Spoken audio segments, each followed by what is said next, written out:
نحمده ونصلي على رسوله الكريم اما بعد فاعوذ بالله من الشيطان الرجيم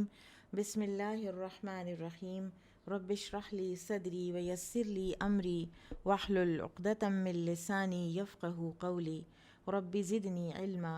اللهم فقهنا في الدين اللهم اني اسالك ايمانا لا يرتد ونعيما لا ينفد ومرافقة محمد صلی اللہ علیہ وسلم فی اعلیٰ جنت الخلد آمین یا رب العالمین۔ آج انشاءاللہ ہم اللہ سبحانہ و تعالیٰ کے اسماء حسنی الاول والآخر والظاہر والباطن کی کچھ وضاحت دیکھیں گے۔ الاول سب سے پہلا، الآخر سب سے آخری، والظاہر اور ظاہر یعنی ہر چیز سے اوپر یا ظاہر، والباطن اور ہر چیز سے قریب تر چھپا ہوا۔ یہ چاروں نام ایک ہی جگہ پر قرآن حکیم میں آئے ہیں۔ سورۃ الحدید آیت نمبر 3 میں اللہ سبحانہ و تعالیٰ فرماتے ہیں هو الاول والآخر والظاہر والباطن وهو بكل شیء علیم۔ وہی اول ہے، وہی آخر ہے، وہی ظاہر ہے، وہی باطن ہے، اور وہ ہر چیز کو جاننے والا ہے۔ اب آپ یہاں پر دیکھیے کہ ہوا بکل شیء علیم کا بھی یہاں پر آنا کتنا ریلیونٹ ہے، اور ظاہر ہے کہ قرآن کی ہر بات ریلیونٹ ہے، لیکن بعض اوقات ہمیں کوئی چیز اسٹرائک کرتی ہے اور سمجھ اس وقت آتی ہے کہ اللہ تعالیٰ کے علاوہ کوئی بھی ہر چیز کا جاننے والا ہو ہی نہیں سکتا، کیونکہ ہر چیز سے پہلے وہ تھا۔ ہر چیز کی جہاں انتہا ہوتی ہے وہاں سے اللہ تعالیٰ آخر اللہ تعالیٰ ہوتے ہیں۔ اسی طرح اللہ تعالیٰ سب سے قریب بھی ہیں، اللہ تعالیٰ سب سے فوق بھی ہیں، تو لہٰذا ہر چیز کا علم اللہ ہی کو ہے۔ اور ان اسماء حسنی کی بہترین تفسیر بھی وہی ہے جو حدیث مبارکہ میں آئی ہے کہ نبی اکرم صلی اللہ علیہ وسلم نے ان اسماء حسنی کے ساتھ جو اللہ سبحانہ و تعالیٰ سے دعائیں کی ہیں، مناجات کی ہیں، تو ان سے بڑی اچھی طرح واضح ہو جاتا ہے کہ یہ اسماء حسنی ہماری زندگیوں میں کیا رول پلے کرتے ہیں۔ صحیح مسلم کی حدیث ہے کہ ابو ہریرہ رضی اللہ عنہ فرماتے ہیں کہ رسول اکرم صلی اللہ علیہ وسلم نے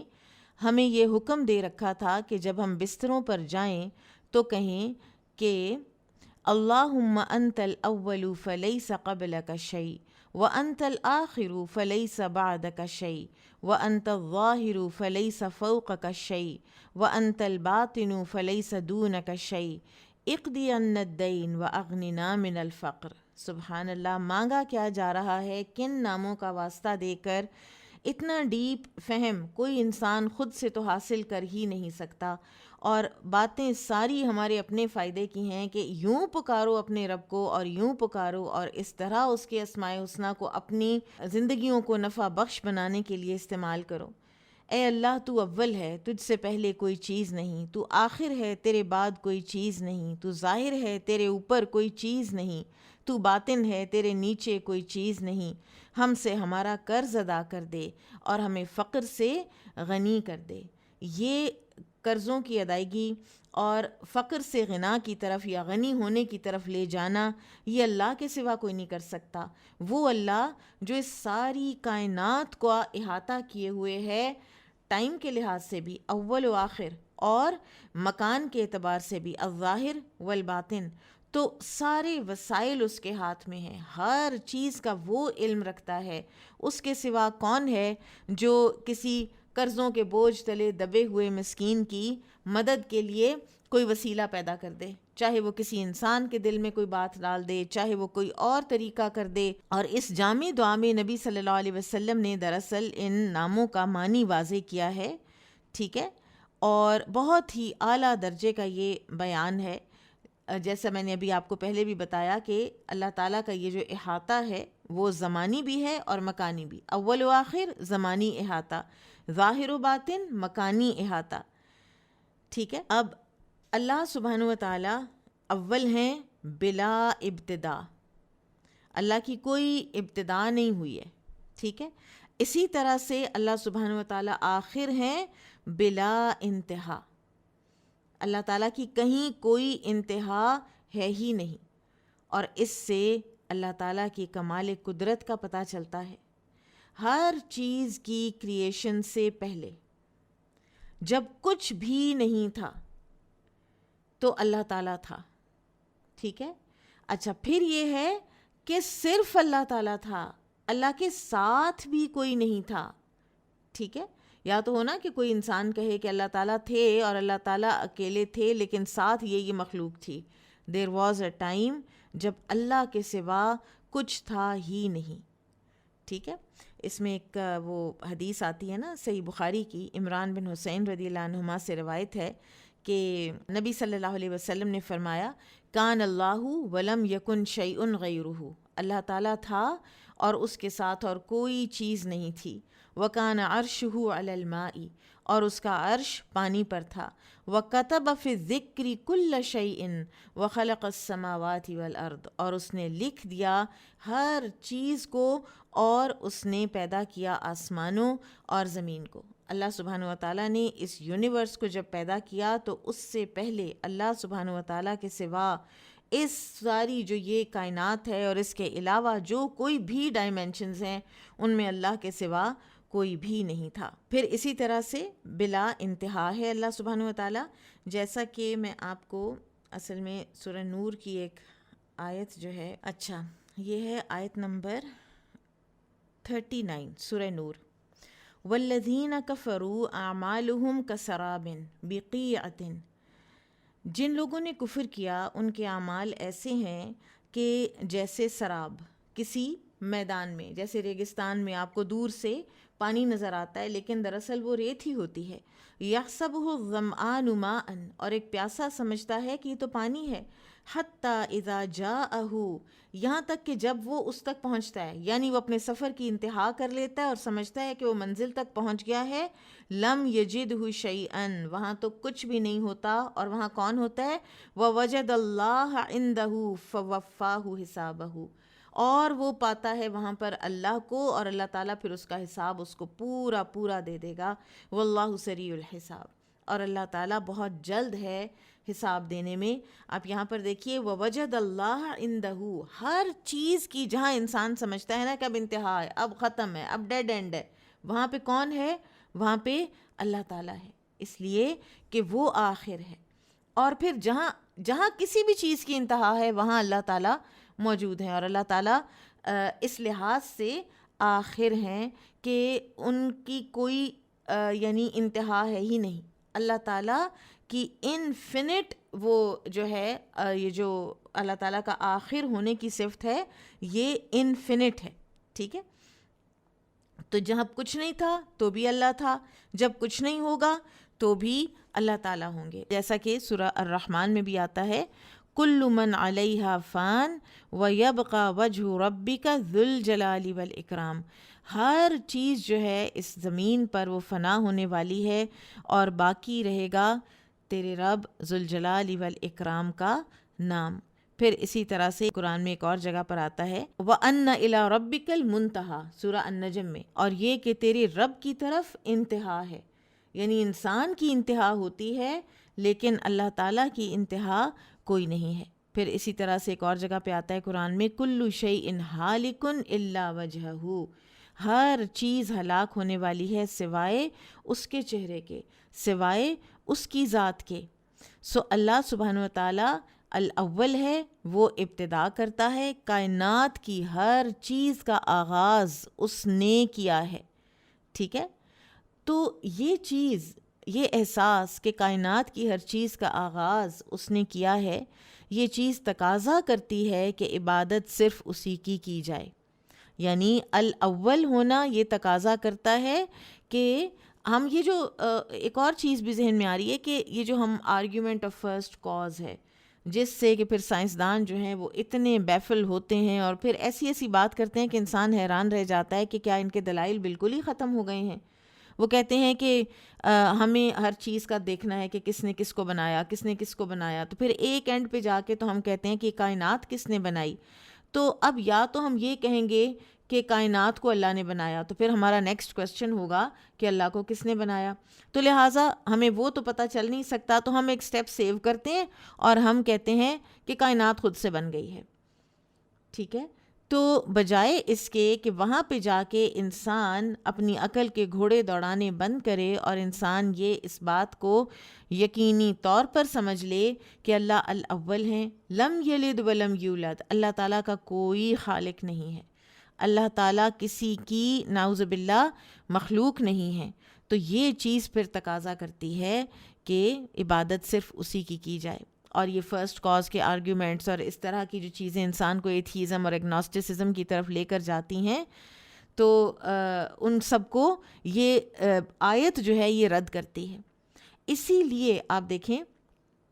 کہ وسوسوں کا علاج جو ہے نا، وہ نبی صلی اللہ علیہ وسلم نے یہ آیت پڑھنے کو کہا گیا کہ جب کسی کو وسوسے زیادہ آئیں نا تو وہ یہ کہا کرے هو الاول والآخر والظاہر والباطن وهو بكل شیء علیم،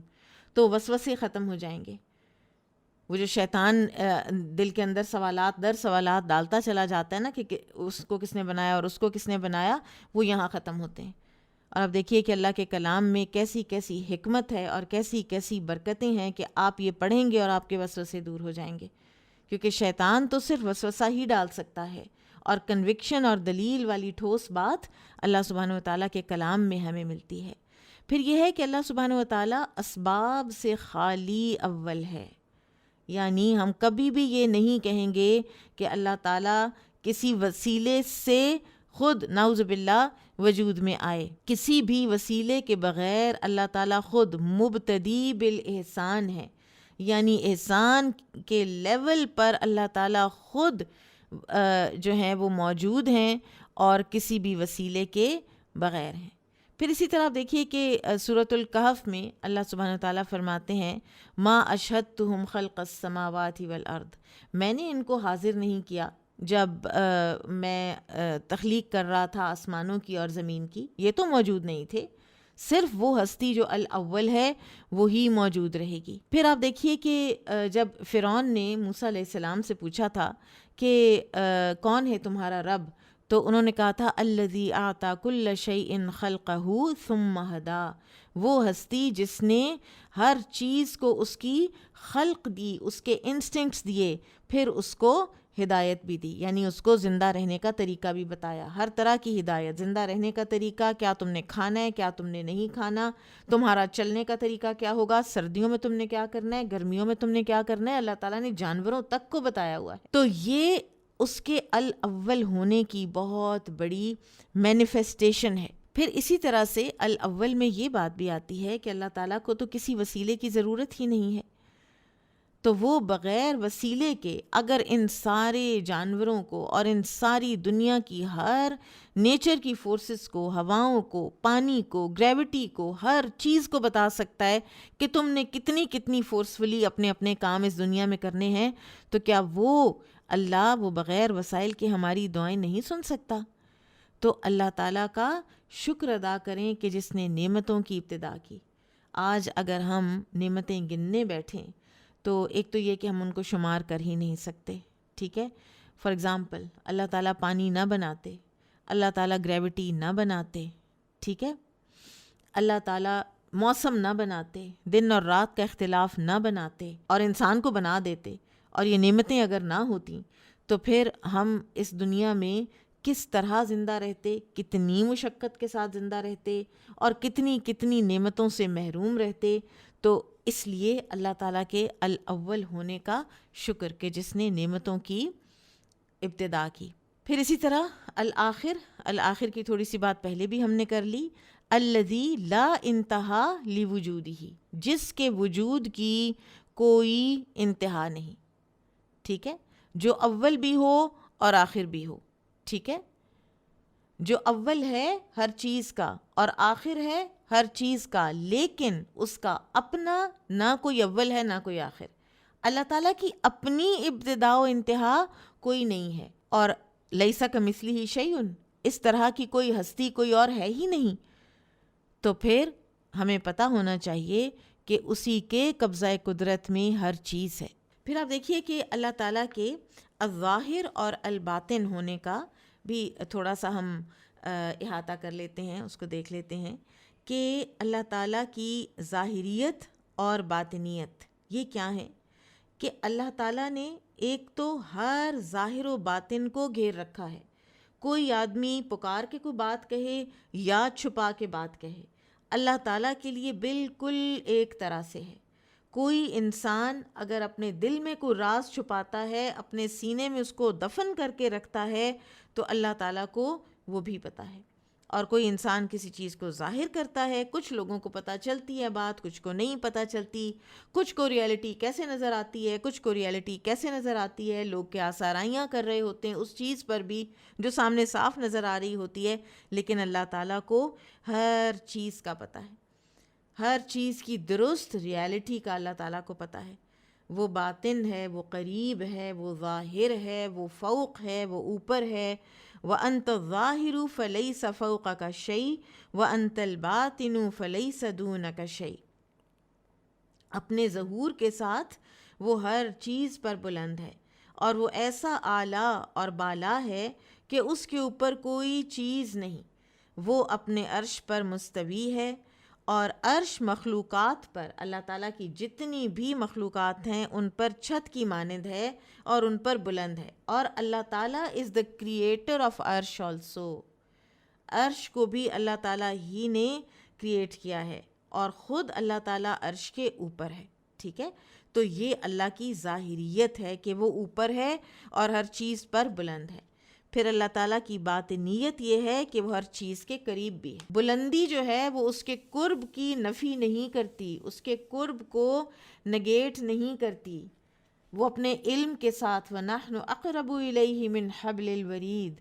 اور ہم تو اس کی رگے گردن سے بھی زیادہ قریب ہیں. ہمارے دل سے کوئی خیال ابھی اٹھنے والا ہوتا ہے، ہمیں خود نہیں پتہ ہوتا، ہمارے دماغ تک نہیں پہنچا ہوتا، لیکن اللہ تعالیٰ کو پتہ ہوتا ہے کہ اس کے دل میں یہ خیال آنے والا ہے. کسی چیز کی اپنی ذات بھی اس سے اتنی قریب نہیں جتنا اللہ تعالیٰ اس سے قریب ہوتا ہے.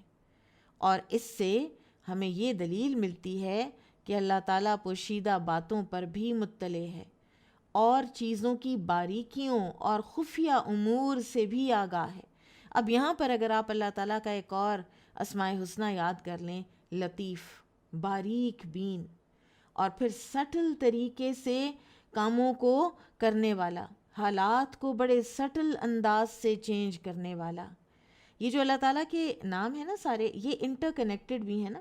تو سب کو اکٹھا جب سمجھ لیتا ہے نا انسان، تو پھر بہت ایک گہری معرفت اللہ سبحانہ وتعالیٰ کی حاصل ہوتی ہے. اور جتنا اسماء حسنہ میں انسان ڈویل کرے گا، اتنا ہی اپنے آپ کو اللہ تعالیٰ کے وہ قریب پائے گا، اتنا ہی خوبصورت طریقے سے اور پرزور طریقے سے اور جذبات کے ساتھ، ایموشنز کے ساتھ، کنوکشن، یقین کے ساتھ اللہ تعالیٰ کو پکار سکے گا. سو لہٰذا یہ اللہ تعالیٰ کی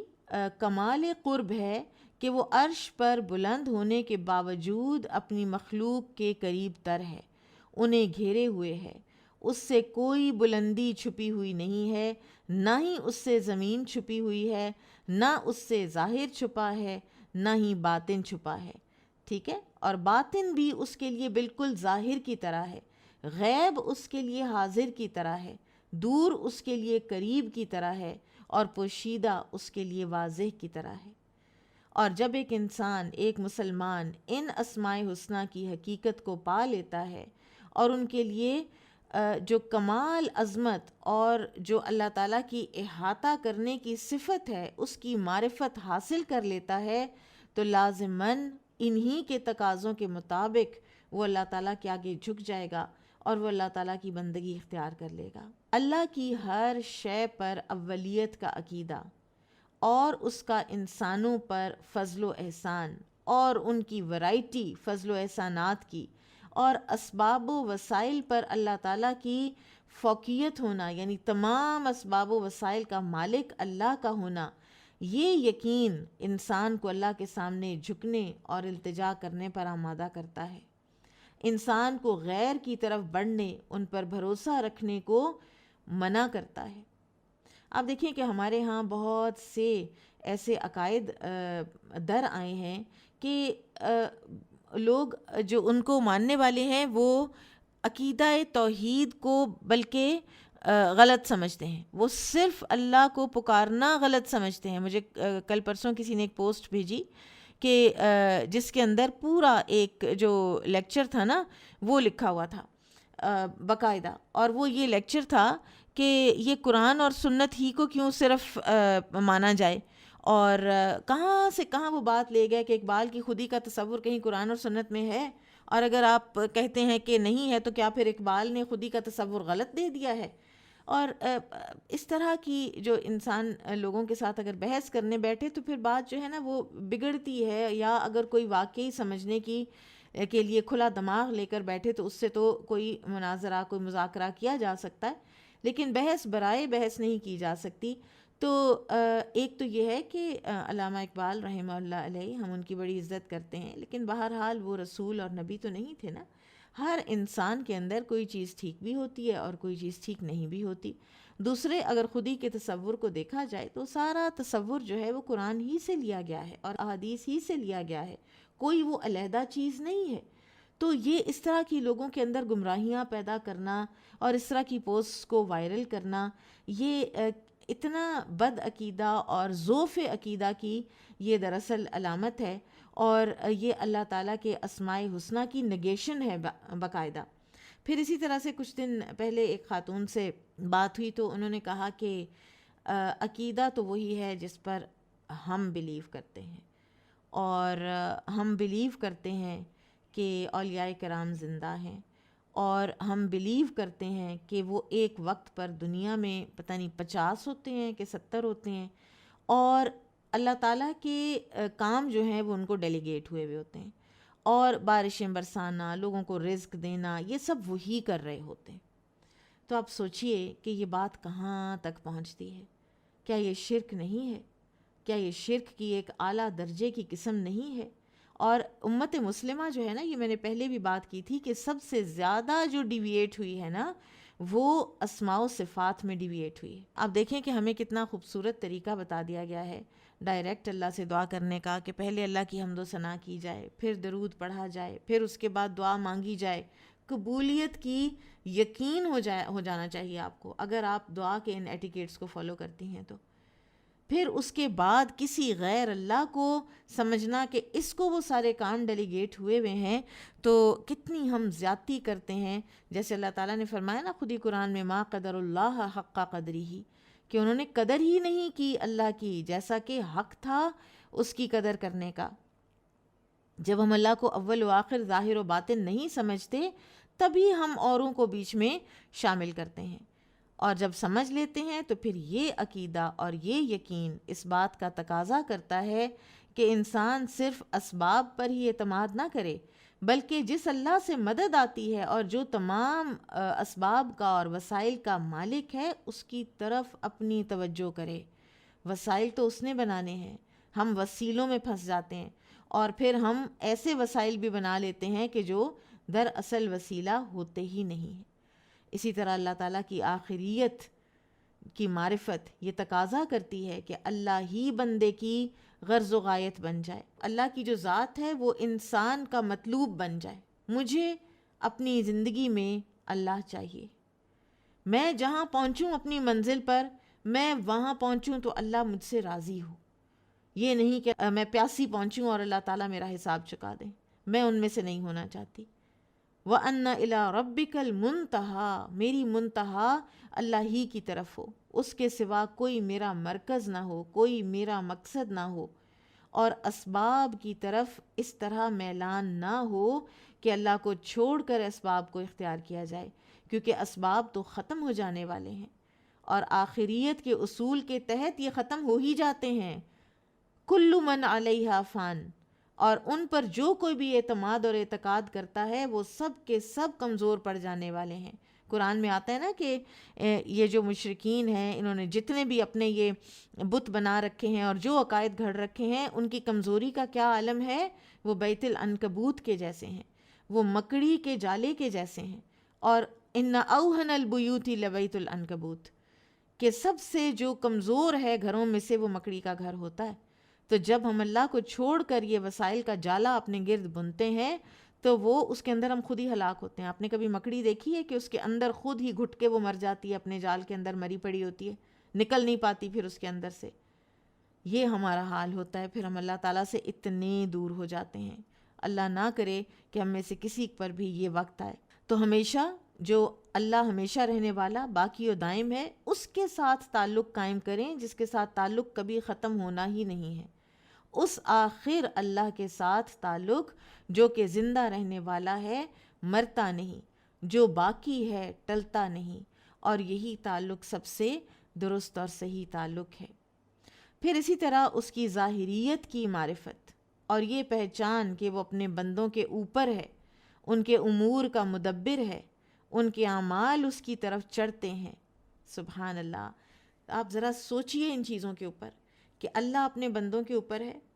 اور سارے امور کو پلان کر رہا ہے، اور جو پلاننگ اللہ کرتا ہے نا، وہ اللہ کی شان نظر آتی ہے اس کے اندر۔ انسان شکر گزار ہو کے جھک جاتا ہے، سجدے میں گر جاتا ہے جب اس کو سمجھ آتی ہے کہ واہ میرے اللہ، تو نے کیسی پلاننگ کی میرے لیے، تو نے فلاں چیز سے کیسا مجھے بچایا۔ اور اسی طرح سے یہ کہ جتنے بھی اعمال ہیں وہ اس کی طرف چڑھتے ہیں، وہ اس کی طرف پہنچتے ہیں، تو کیا خالص نہیں ہوں گے پھر اعمال اللہ کے لیے؟ یہ معرفت، اللہ کے ظاہر ہونے کی معرفت، انسان کے اندر وہ قلبی توجہ پیدا کرتی ہے جو اس کو اللہ کے سامنے پست کر دیتی ہے۔ اللہ تعالیٰ کے سامنے وہ تذلل اختیار کرتا ہے، ذلت اختیار کرتا ہے، خشوع اور خضوع کے ساتھ اس کی عظمت کے سامنے جھک جاتا ہے،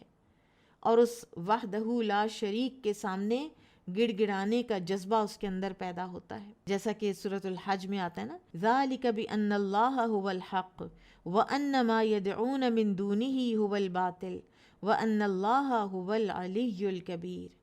اللہ ہی حق ہے، جنہیں یہ پکارتے ہیں وہ باطل ہیں، وہ علی و کبیر ہے۔ اور یہ تصور اسی معرفت سے پیدا ہوتا ہے کہ اللہ تعالیٰ الظاہر الباطن سب وہی ہیں، اور جس کا اللہ کی ظاہریت پر ایمان نہیں، نہ ہی اس کے بلند ہونے کا وہ قائل ہے، تو وہ ادھر ادھر ہی پھرتا رہے گا، کبھی ایک قبر پہ اور کبھی دوسرے بت کے پاس، کبھی تیسرے صاحب اقتدار کے پاس اور کبھی چوتھے دولت مند کے پاس۔ اس کا دل تقسیم ہوا ہوگا، کس کو مناؤں، کس سے اپنا کام نکالوں، اور اختلافات کا شکار ہوگا۔ اس کے دل کا کوئی قبلہ نہ ہوگا کہ جدھر وہ متوجہ ہو، نہ ہی کوئی اس کا ایک اکیلا معبود ہوگا جس کا کہ وہ ارادہ کرے۔ وہ کتنا خوبصورت وہ شعر ہے کہ وہ ایک سجدہ جسے تو گراں سمجھتا ہے، ہزار سجدوں سے دیتا ہے آدمی کو نجات۔ تو اللہ تعالیٰ کی ظاہریت کی معرفت حاصل کریں، اور آپ دیکھیں کہ وہ ہے نا، وہ اوپر ہے، and just leave the matters to him۔ اور کیا ہی نعم المولا و نعم النصیر، کیسی وہ مدد کرے گا اور کیسی وہ ولایت کرے گا۔ یہ جو ہمارے ہاں ولایت کے اور اس قسم کے جو عقائد ہیں، انہوں نے لوگوں کے عقیدہ توحید کو جتنا ڈیمیج کیا ہے اتنا کسی اور چیز نے کیا نہیں ہے۔ پھر اسی طرح سے اللہ کی باطنیت کی پہچان سے اور اس کے احاطہ عالم کی گواہی سے اور بندوں کے قریب ہونے سے اور ان کے باطن اور رازوں اور خفیہ باتوں سے واقف ہونے کا علم ہونے سے انسان کا تزکیہ نفس ہوگا، اندر کی اصلاح ہوگی، باطن کی تطہیر ہوگی، قلب کی صفائی ہوگی، اور ایمان اور تقوی کی تعمیر ہوگی۔ سبحان اللہ۔ اور چاہیے کیا پھر ہمیں؟ ما کننا نبغی، اور ہم کیا چاہتے ہیں؟ اب ان چاروں اسماء حسنہ میں معرفت الہی ہے اور عبودیت و بندگی کا خلاصہ ہے۔ ان چاروں اسماء حسنہ کے ذریعے سے تباہ کن وسوسے بالکل ختم ہو جاتے ہیں، اور ہلاکت خیز شکوک و شبہات سے انسان کو نجات مل جاتی ہے۔ وہ شکوک و شبہات جو شیطان انسان کے دل میں ڈالتا ہے کہ اسے ایمان سے دور کرے اور ہلاک کرے، ان سے یہ اسماء حسنہ اس کی حفاظت کرتے ہیں۔ ابو زمیل سماک بن ولید بیان کرتے ہیں کہ میں نے ابن عباس رضی اللہ عنہما سے سوال کیا کہ کیا کوئی چیز ہے جسے میں سینے میں محسوس کرتا ہوں؟ کہنے لگے کہ کوئی چیز ہے، ٹھیک ہے، سوال کیا کہ کوئی چیز ہے جو میں اپنے سینے میں محسوس کرتا ہوں، یعنی کوئی شکوک و شبہات تھے، کوئی وسوسے تھے جو ان کو تنگ کرتے تھے۔ تو ابن عباس نے پوچھا کہ وہ کیا ہے؟ تو میں نے کہا، ابو زمیل کہتے ہیں، میں نے کہا واللہ میں اسے زبان پر نہیں لانا چاہتا۔ کہا کوئی شک ہے؟ ابن عباس نے کہا، اور مسکرانے لگے، یعنی انہوں نے لائٹلی لیا، اور پھر کہنے لگے کہ اس سے تو کوئی بھی نہیں بچا، اب اللہ کو پتہ ہے نا کہ میرے بندوں پر شیطان کس کس طرح کے وار کرے گا۔ تو فرماتے ہیں ابن عباس، اللہ عز و جل نے فرمایا فَإِن كُنْتَ فِي شَكٍّ مِّمَّا أَنزَلْنَا إِلَيْكَ فَاسْأَلِ الَّذِينَ يَقْرَؤُونَ الْكِتَابَ مِن قَبْلِكَ، سورہ یونس 94، کہ یہ تو اللہ تعالیٰ نے اپنے نبی سے کہا تھا اگر تم اس چیز سے شک میں ہو جو ہم نے نازل کیا ہے تو ان لوگوں سے پوچھ لو جو آپ سے پہلے کتاب پڑھتے ہیں۔ تو پھر انہوں نے کہا ابن عباس نے کہ جب بھی کوئی دل میں ایسی بات آئے شکوک و شبہات والی تو کہا کرو هو الاول والآخر والظاہر والباطن وہو بکل شیء علیم، وہی اللہ اول ہے، وہی آخر ہے، وہی باطن ہے، وہی ظاہر ہے، اور وہ ہر چیز کو جانتا ہے۔ چنانچہ دراصل ابن عباس رضی اللہ عنہما نے ابو زمیل کے شکوک و شبہات اور وسوسوں کو زائل کرنے کے لیے بڑی ہی پرحکمت آگہی ان کو عطا فرمائی۔ اچھا، جو وسوسے ہوتے ہیں نا، یہ بہت ایک زبردست طریقہ ہے ابن عباس کا، اور میں نے جتنا بھی ابن عباس رضی اللہ عنہما کے بارے میں پڑھا ہے تو ان کے بارے میں ہے نا کہ نبی صلی اللہ علیہ وسلم نے ان کے لیے دین کی گہری سمجھ کی، فقہ کی دعا کی تھی۔ ان کے ہاں جو مجھے ایک بات بڑی خاص نظر آتی ہے وہ یہ ہے کہ وہ چیزوں کو بہت پیار محبت سے اور ذرا لائٹ رکھتے تھے میٹرز کو، لوگوں کو بہت زیادہ وہ اس طرح پریشان نہیں وہ کرتے تھے۔ بہرحال اللہ عالم، لیکن میری یہ آبزرویشن ہے ان کے بارے میں۔ یہاں پر بھی آپ دیکھیں ہی جسٹ اسمائلڈ، کیونکہ انسان کو جب وسوسے آتے ہیں نا اپنے عقیدے کے بارے میں، اور انسان ان کے بارے میں گھبراتا ہے، اور انسان ان کے بارے میں پریشان ہوتا ہے، اور انسان ان کے بارے میں سوچتا ہے، تو شیطان یہی چاہتا ہے کہ یہ گھبرائے، یہ پریشان ہو، یہ غمگین ہو، یہ پروڈکٹیوٹی کم ہو جائے اس کی، اس کو اپنے ایمان پر شک پڑنے لگ جائیں، اور یہ آہستہ آہستہ پھر میں اس کو اپنے ڈھب پر لے آؤں گا، کیونکہ پہلا اٹیک اس کا ہوتا ہی وسوسہ ہے۔ اور نبی صلی اللہ علیہ وسلم نے فرمایا کہ الحمدللہ الذی رد کید الشیطان الی الوسوسہ، اس طرح سے کچھ الفاظ ہیں دعا کے کہ شکر ہے اس اللہ کا کہ جس نے شیطان کے سارے چال جو ہے نا اس کو وسوسے پر ریڈیوس کر دیا ہے، وسوسے سے زیادہ وہ کچھ کر ہی نہیں سکتا، اور اس کا اتنا زبردست اللہ تعالیٰ کے اسماء حسنہ کے ذریعے سے توڑ ہمیں بتا دیا گیا کہ کسی قسم کی اللہ تعالیٰ کے عقیدے کے بارے میں، اللہ کی توحید کے بارے میں، اللہ تعالیٰ کے ہونے کے بارے میں تمہیں کوئی شک آنے لگیں تو چپ کر کے یہ پڑھو اور بے فکر ہو جاؤ۔ یہ کلام الہی ہے، یہ اللہ کا کلام ہے، یہ اثر کرے گا اور یہ اندر سے دھو کے رکھ دے گا۔ هو الاول والآخر والظاہر والباطن وہو بکل شیء علیم۔ کبھی کسی بچے سے اگر کوئی بحث ہو یا کوئی اس کا رجحان بن رہا ہو یا اس کو کوئی شکوک و شبہات آ رہے ہوں، آج کل تو یہ کافی زیادہ ہوتا ہے،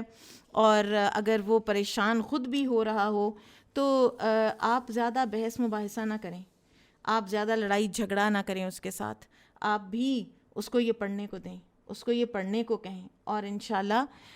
سب ٹھیک ہو جائے گا، اس کا عقیدہ مضبوط مزید ہو جائے گا۔ بارک اللہ فیکم، سبحانک اللہم و بحمدک، اشہد ان لا الہ الا انت، استغفرک و اتوب الیک۔ السلام علیکم ورحمۃ اللہ وبرکاتہ۔